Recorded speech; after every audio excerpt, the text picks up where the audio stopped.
You are listening to the Horse Radio Network, part of the Equine Network family.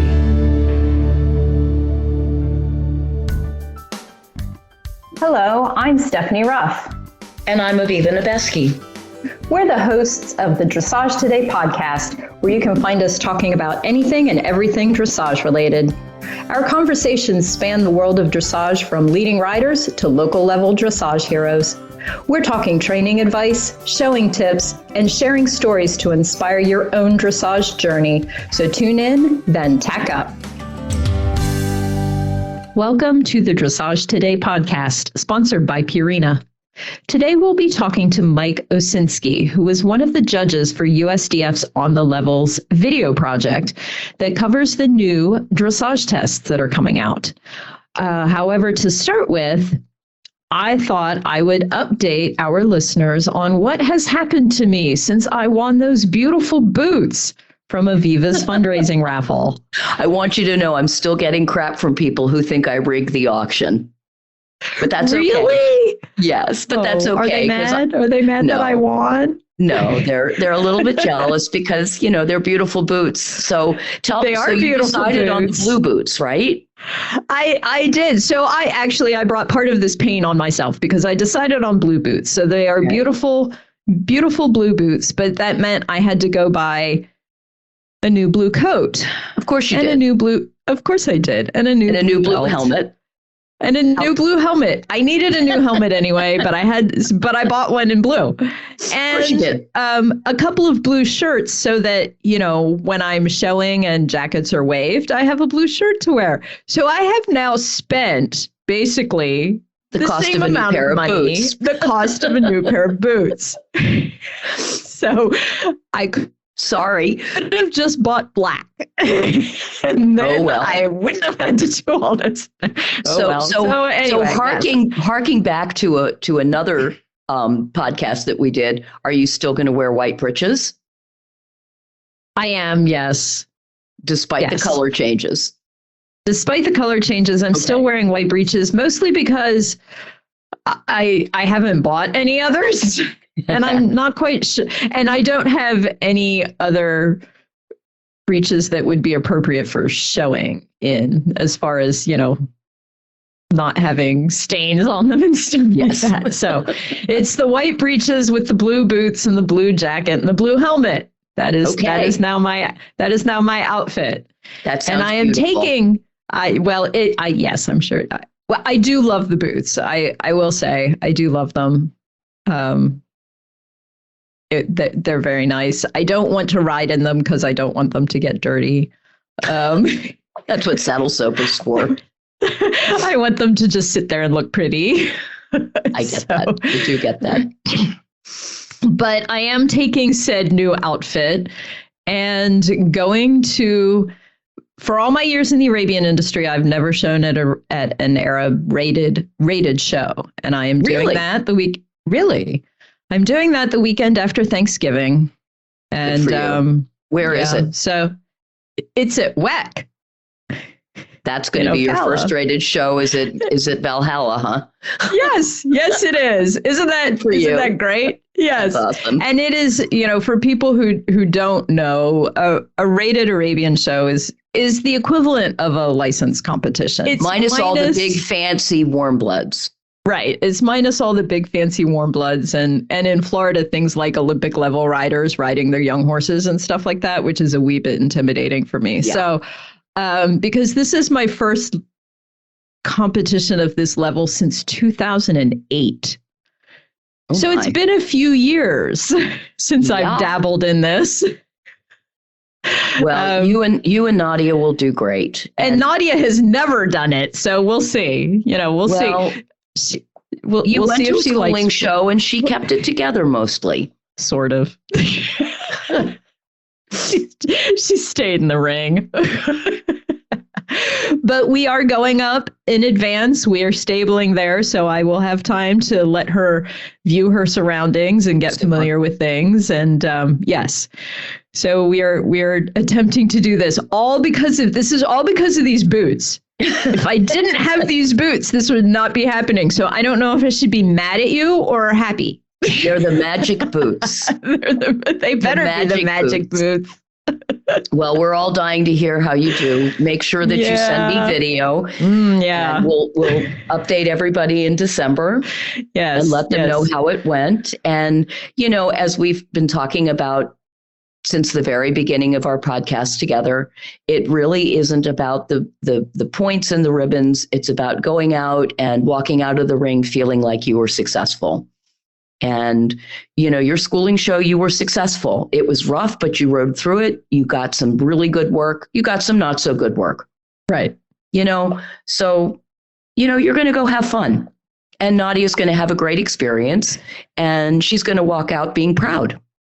Let's hope so. Yes. Yeah. I'm sure she will think that the surroundings are, appropriate to her status. Yes. Well, she's the queen. She is. So I'm sure she will be like, well, this is what we've been looking for all along. Yes. And actually it will be fun because it will be they do this huge decoration for Christmas. So they put all these lights up and stuff like that. So it'll be beautiful at night and it will be fun. And I will say at this point, because we are recording this, we're about a week and a half away from it.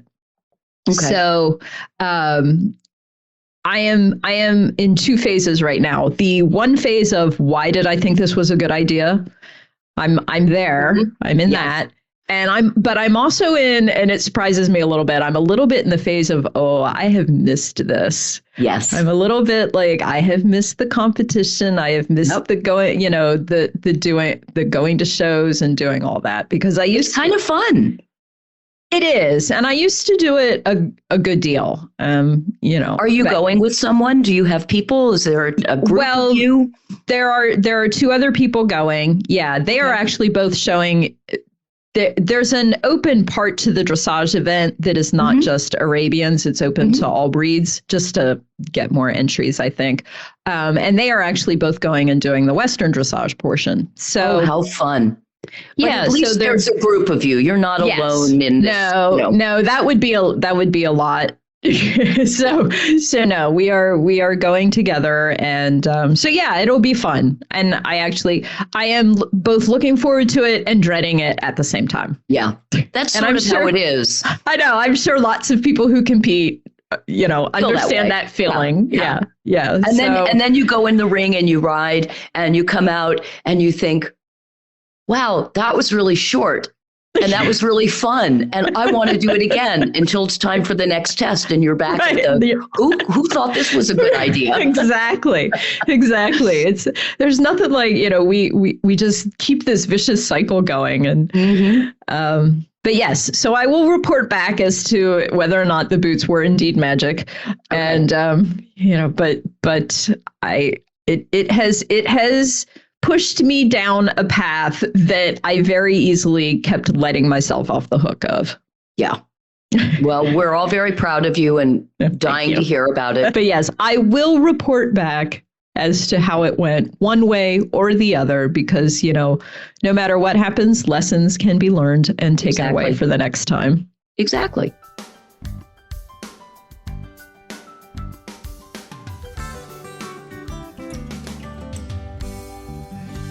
Our Ask the L question for this month was sent in by Rachel. And she says that she is a conservative rider. How do I take more risks when I show? Well, I'm not really sure how to answer that one. So I don't know, Rachel, and not 100% clear on your question. So my question back is, are you a conservative rider when you train at home? Or are you only conservative in the ring?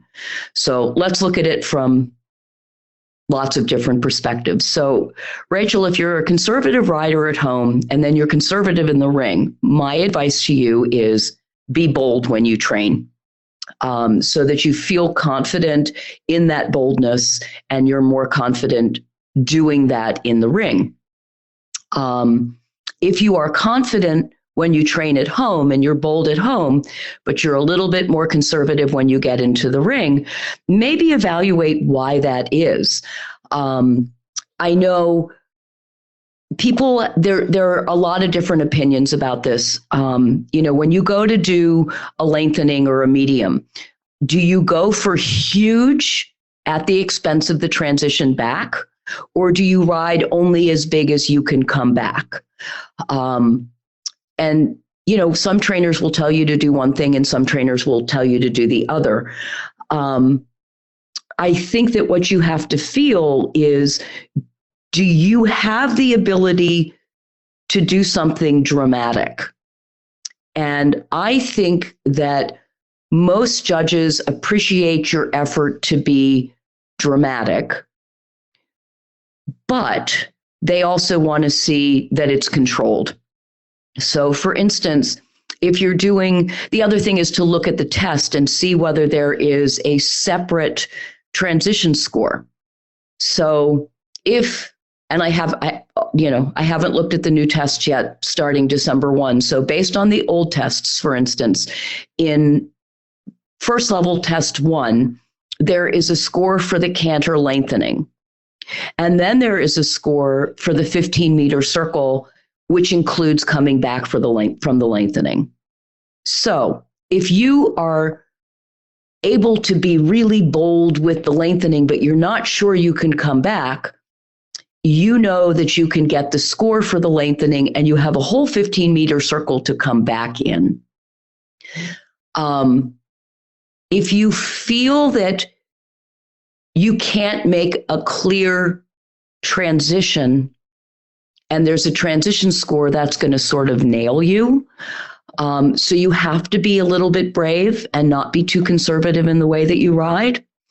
But if going for broke is going to cause you to lose scores both within that movement and in the transition movement, and maybe in the next movement after that, then maybe being conservative is a good idea.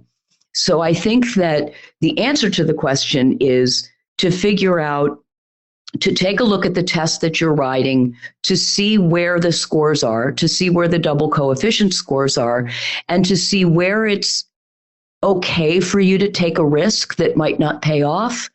And then if it's not a good risk, play it a little bit more conservatively. So I'm not sure if that answers your question, Rachel, but I think that's the best that I can do today. Well, and I think, because I think some people, when they go into show, they want to look perfect. Yeah.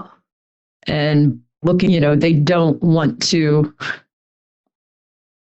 do anything that might upset looking perfect. So they end up being, not asking for much or being conservative in that way because they want to maintain that look, I guess. Yeah. And, if you're going to ask for something big and it's going to cause something, so let's look at it here. So you go for a canter lengthening or a trot lengthening, and your horse hollows and gets a little bit explosive and it's really ugly. So you're going to get, depending on the judge, anywhere from a 3 to a 5. And then it takes you all the way around the short side and into the next movement before your horse comes back. So now you've got another 5. All right, that's 2 5s. Now you're at a 50%. Versus you go across the diagonal in your trot lengthening, and not very much happens. And you get a 5 because not very much happens, but your horse is still relatively round and through and on your aids going around the short side and is prepared for the next movement, which now is a 7. So now you got a 7 and a 5, that's 60%. Right. So, I think you have to evaluate where you can take the risks and where you can't. Right. And I think that the biggest way to get out of being conservative is to not be conservative in your training, is to take the risks in your training and see what happens, because we don't know until we try. Yeah. Yes. Oh, definitely better to try it there than when you're in the show ring. Yeah. And your horse is probably a little bit more up in the show ring. So, that can be another factor is people get in the ring or get into the warm up and they're like, oh my goodness, I don't know who this horse is. And then they become conservative in the ride because they don't know what they've got. So if your issue with being conservative is I have too much horse in the warm up, play around in the warm up and see just how expressive you can be and just how many risks you can take and come back from, so that when you get into the test, you have a better feel for what you can do, where you can push the envelope and where you shouldn't. Right. Very good. I think that's an excellent answer. You always think it's excellent. I always think it's an excellent answer. That's because you're biased. Answer. You just like And as always, if anyone has any other questions that they would like to ask Aviva, please reach out to us on social media. When we return, we'll have our conversation with Mike Osinski. Your horse has unique feed requirements, and Purina has you covered. From breeding and growing to senior horses. From performance horses to easy keepers and everything in between, Purina has an extensive portfolio of research-backed options for your horse. There's no shortcut for quality nutrition. Cheaper isn't cheaper if it doesn't work. Put their research to the test. Find optimal nutrition at any level at your local Purina retailer or visit purinamills.com to learn more. Mike Osinski grew up in Michigan riding jumpers and was a keen observer of many riding disciplines. These early experiences gave Mike an appreciation of good riding, regardless of discipline or breed of horse. His personal quest for better riding led him to dressage. Mike immersed himself in dressage training, working with Maryal Barnett and as an assistant to Hilda Gurney. He has also studied with Steffan Peters, Lavell and Paul Belasik. Mike has been a dressage judge since 1984 and today is an USEF S-rated judge, FEI 4-star judge, and young horse judge. He is also a member of the USDF L program faculty and a member of the test writing committee. I want to thank you, Mike, for joining us today and taking some time to talk with us. And thank you for having me. It's a pleasure to be here. So my first burning question is kind of what made you want to be a judge, and not just a judge, but a judge of your caliber on the international scale? You judge all over the country, all over the world. What was it that made you want to go and do that? I think like so many things in life, they're accidents. I never had intended to be a judge. And I can say I got my first license. I started in 1983 and licensed in 86. And as a young horse professional, I just wanted to know more about the sport and what are they looking at for dressage anyway. And one thing led to the other, and I kind of just fell into it. It was easy for me. And I hope to say that I'm good at it. And I just followed it up, one step after the other step after another. And here I am. And here, just a few steps later, huh? A few, yes. Steps and years. Well, what is it that you enjoy so much about being a judge? I have a passion for horses. I don't know where that comes from. I think maybe we could all genetically find that we have that. But I like the smell of horses. I like being around them. I still enjoy riding my horses and teaching people and sitting down and watching it. I just feel I'm blessed, and I get paid to see beautiful horses, and I enjoy the pressure of being on it. I also enjoy competing as well, and sitting down on the international stage on the edge of my chair, trying not to make a mistake, really just excites me. That is a lot of pressure, especially with some of the things they're doing with the, comparing scores from different parts of the arena and making sure that you all are pretty much in the same ballpark. Yep. That's a tremendous amount of pressure. It is a lot of pressure. And I'll say likewise, when you judge in front of the German crowd, they know just as much as you do, and they're very happy to boo you. Oh, really? So they judge as well, huh? Oh, yes. Wow. So then, likewise, is there anything other than being booed by the German crowd? Is there anything that you dislike about being a judge? I think there are some misunderstandings out in the general public, and one of them that we often have to deal with is the press. And as you said, they're trying to make sure that you are all in alignment. And I have to say, but the reason we have multiple is because you cannot see everything from one vantage point. And so therefore, we do and should have different scores because we couldn't see something. And so you rely upon your colleagues to say, I did see that. And then the average of our scores will be the right score. So I think that misconception that we should all be exactly the same and little robots, needs to kind of go away. Well, yeah, I mean, even just going through the L program, which I did, just the difference between judging a halt at C versus E. Perfect. You hit it right on the head with that. If you see the horse dead straight in front of you, you're very happy to give a high mark. It is totally straight. And yet from the side, you're like, it wasn't at X and it wasn't square and it was resting hind leg. And oh, totally different color. Yes. I'm glad you took the L program. I hope it was good for you. It's one of the best things that I ever did for myself as a competitor, as a trainer. It's wonderful. And I'm like you, I love judging.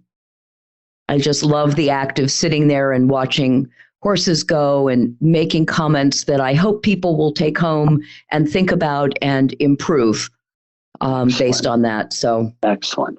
Well, and I will reiterate your comment. I tell all of my students, go take the L course. You don't have to want to be a judge. You'll just come away with an understanding of biomechanics and what the judge has to go through and how it all works. And being an international judge, I can say that program is one of the best in the world. We really have something going on. So that's I'm glad great you to did hear. Yeah. Oh, yeah.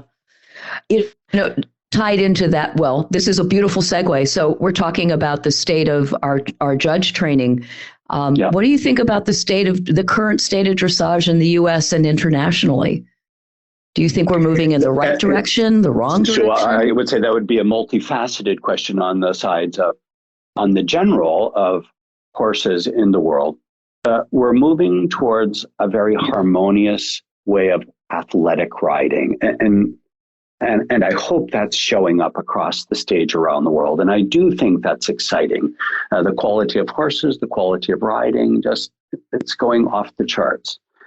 The judges, yes, the whole sport has changed from just being a good old boys club to now these are people that are highly educated that agree upon what is right and how it should be done. And I think it's in a positive state right now. Oh, that's nice to hear. Yeah. This isn't on our prepared list of questions at all, but I'm just curious. I know probably 25 years ago when I first started riding, I rode as a demo rider for the small R program, and I was allowed to listen as the instructing judge talked to the candidates. And what he said was, every horse enters on a 6 and then goes up and down. And when I went through the L program, not 20 years ago, but more like 15 years ago, we were told every horse enters on a 7. And if you look at the scores over the decades, they do seem to be getting higher. Do you think that it's because of the quality? Do you think that it's because we're more confident giving high scores? Do you think that we're understanding a little bit better that 10 isn't perfect, but excellent? Again, many questions in that. And I would say maybe Sorry. A little different philosophy. I believe they enter at a 10. And then you start taking into account the many things that can happen. And certainly right off the bat, yes, then we talk about the quality of what's being produced in front of us. And then sometimes once you get that basic quality as you assess it, then you quickly go to it's an 8, it's a 7, it's a 6, it's a 4. And then you say, but this is why it's not a 10.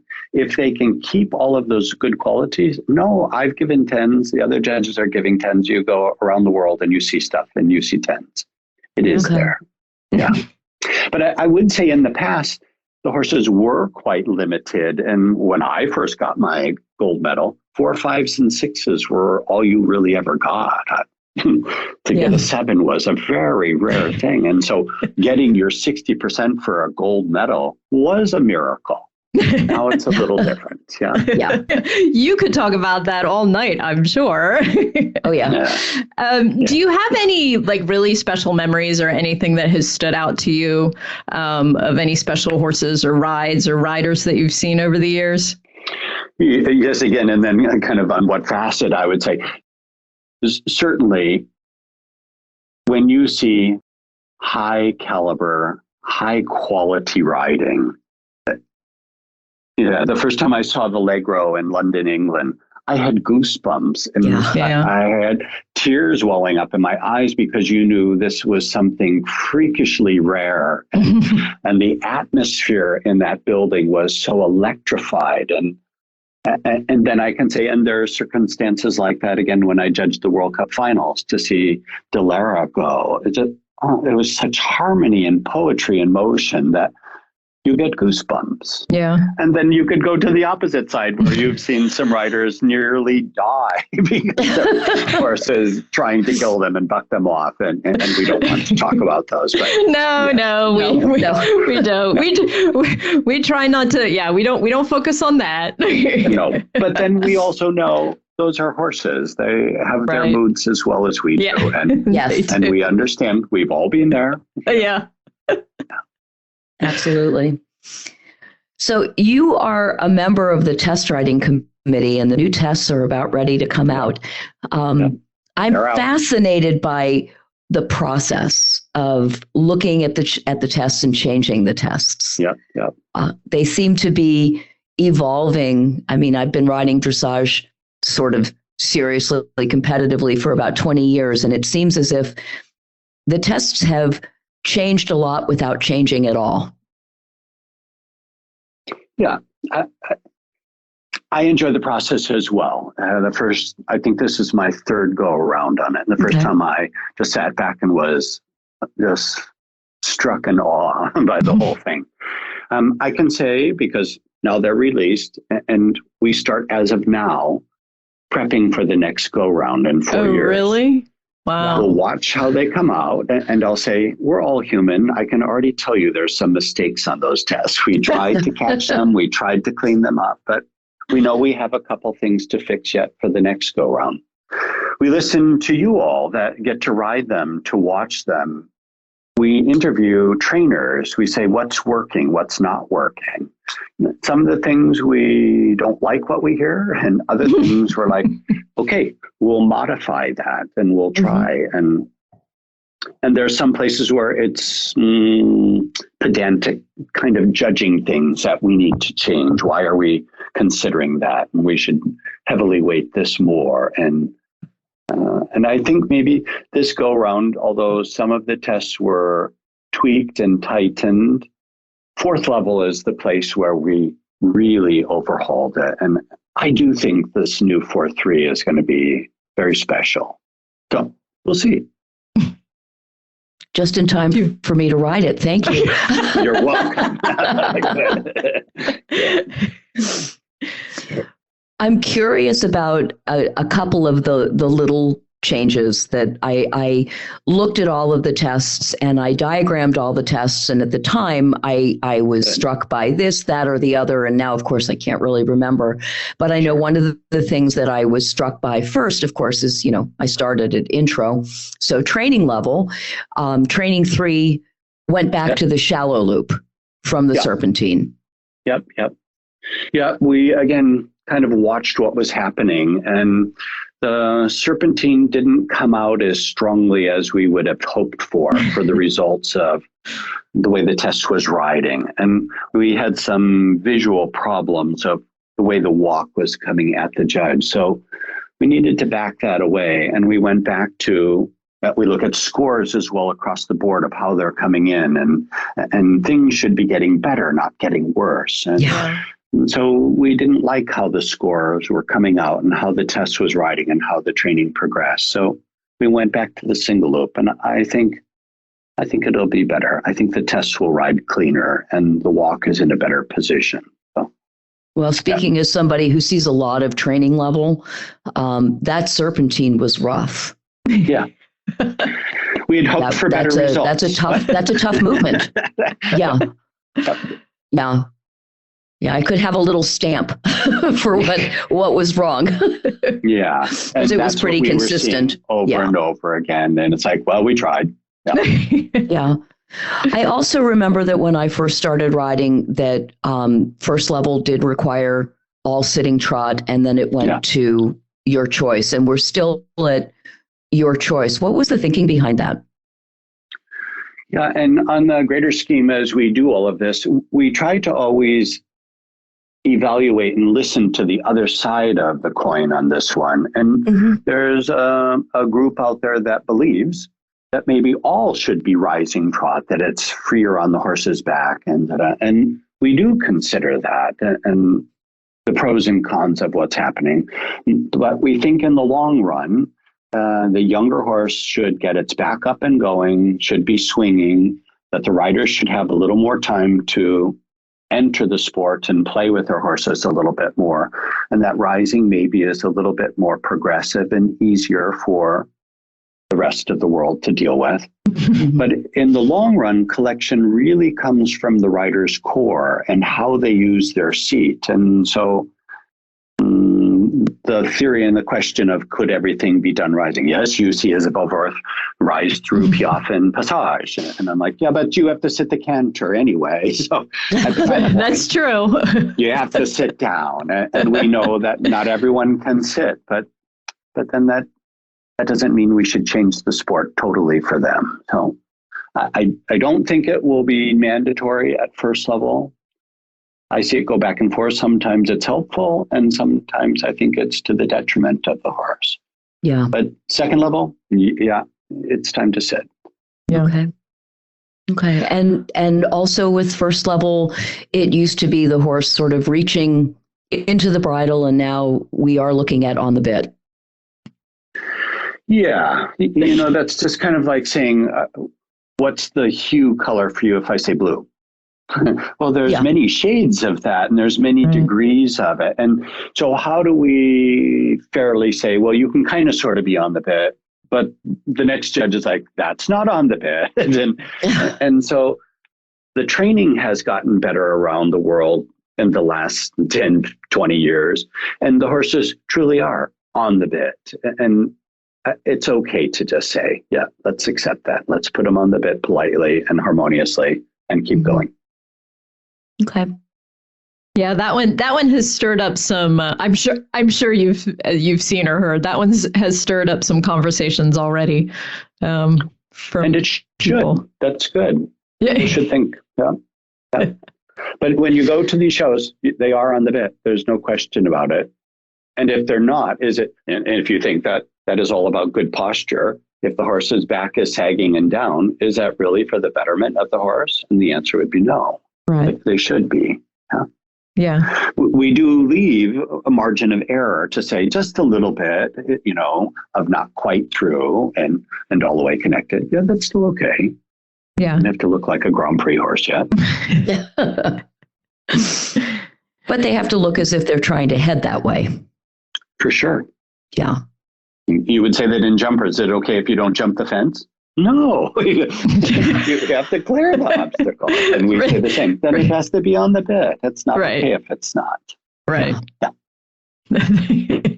Yeah. Yeah. Jumpers, it's a little more black and white. You jump the fence, you don't jump the fence, or you jump the fence and knock it down. But yeah.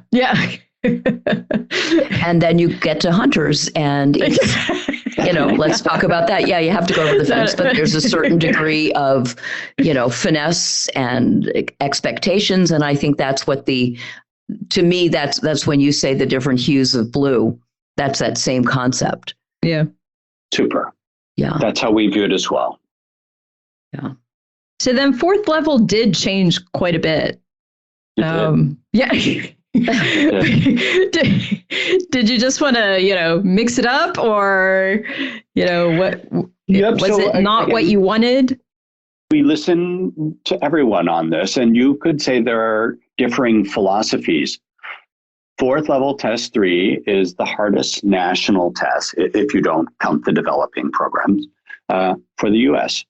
Should that test be the hardest test? Should it be harder than Pre-St. George? Or should it be a stepping stone and easier? And both philosophies have to exist there. And so for a while, we did try to make it harder than Pre-St. George. We did want horses to be ready to go on the international stage and be prepared. But then people are like, I'm just going to skip it. And we're like, that didn't work. And now you're not ready at all. And so in my belief, it is easier than Pre-St. George, but it is a progressive stepstone. And I think this new test is really clean and really should do what we want it to do.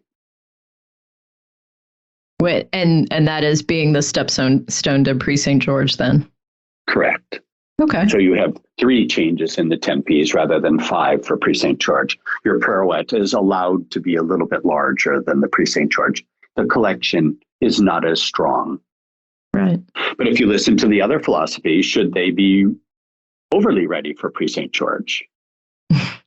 Okay, there's some merits to that thought as well. Yeah, I guess until this country starts to move into the direction of Europe, where you have to qualify to move up, we're always going to have that as an issue. Is people moving into Pre-St. George who shouldn't be there, but want to wear shad belly. Bingo. And bless America for that. As I travel the world, I love our country, but that's not to say it doesn't have its problems. And though our country's not ready for that standard, it will be in 5-10 years again. As we keep progressing, we'll say maybe some things should be modified. So that conversation hasn't died. We just know we're not ready. Now's not the time. Well, Mike, I really want to wear a shad belly. You go right ahead. That's okay. Well, and then when it came to filming the tests this year, which was done back over the summer, a variety of riders and different types of riders and a variety of different types of breeds were used for the tests. So instead of necessarily seeing, like this is the absolute best version of this test, it was more kind of a, I guess, quote unquote, real life version of the test. Did you think that was important? Was that what you were going for?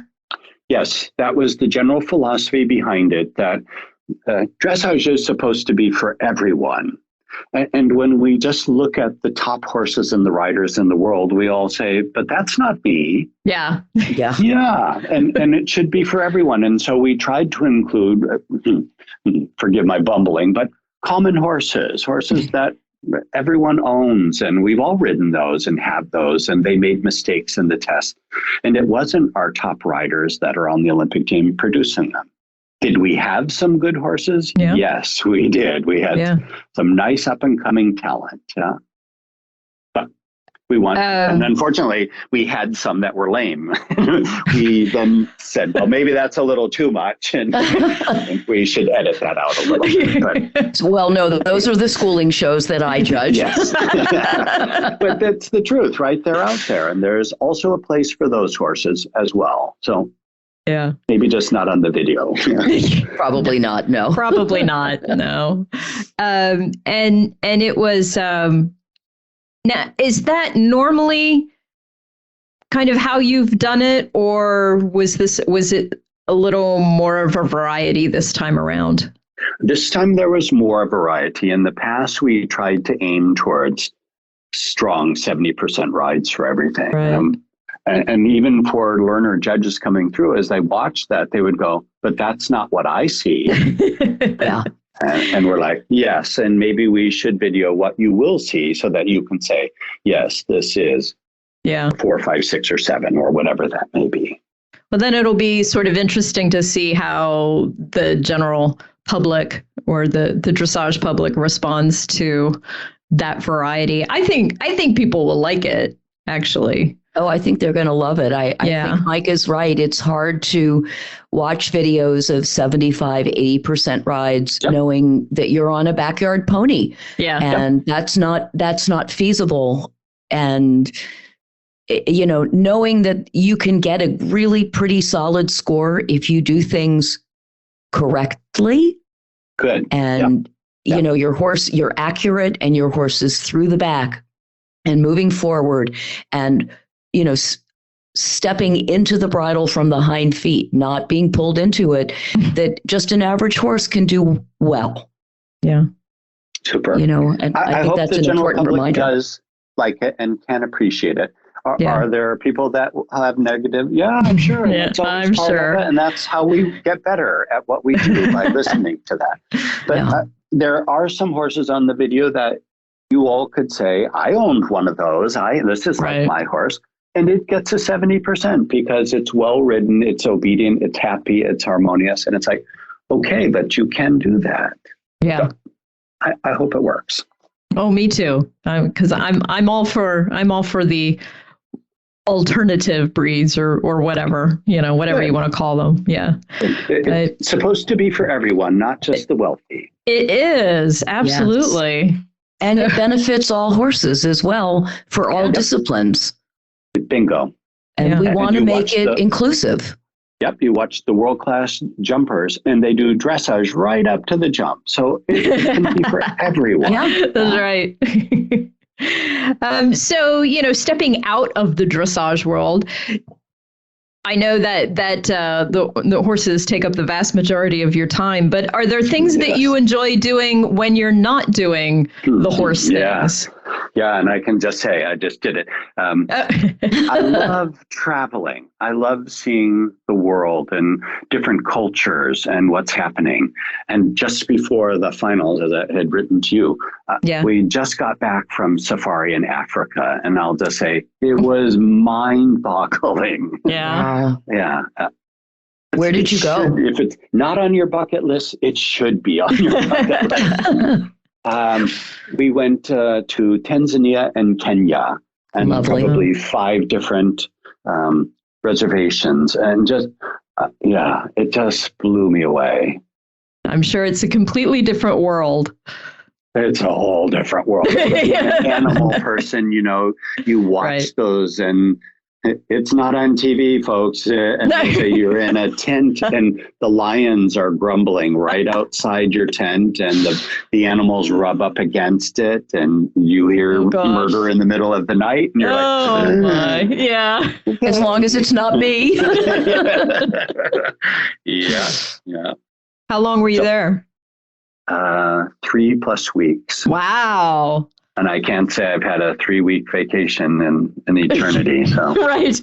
Yeah, I love travel. Nice. So the last question that I have is one that we ask all of our guests just to get their perspective, and it is, what do you think makes a great horse person? Yeah, that's a difficult one, but you know, again, what is great to find that, and I'll say.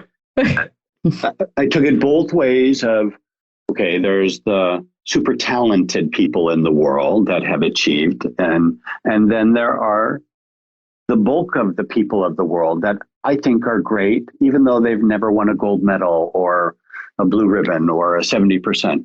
Right. But you're dedicated. You have a passion for horses. You want to see the best and to care for them, and usually the same for your clients. You want to see them do well, and maybe they'll never.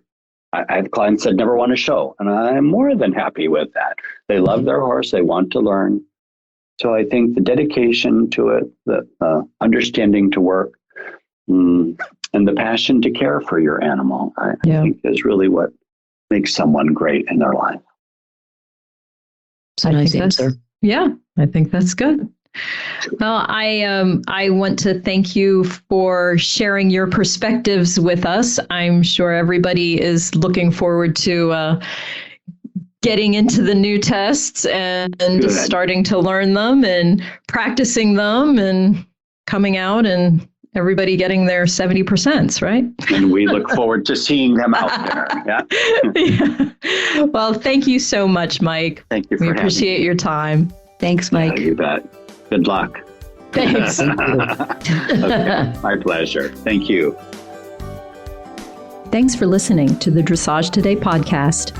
If you've missed any episodes or to subscribe, go to Apple Podcasts, SoundCloud, Stitcher, or wherever you get your podcasts.